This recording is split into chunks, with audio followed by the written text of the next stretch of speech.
Hi! In front of me is Nokia C32, and today I would like to show you how you can turn on or off adaptive brightness.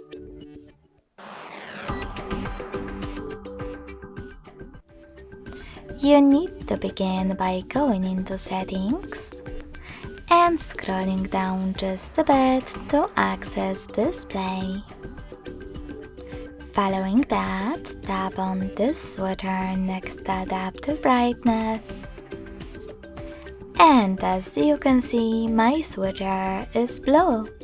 That means that auto brightness is enabled, but you can always disable it by tapping on the same switcher again.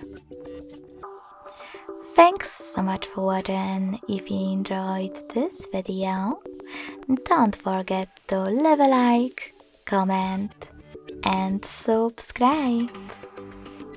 Bye!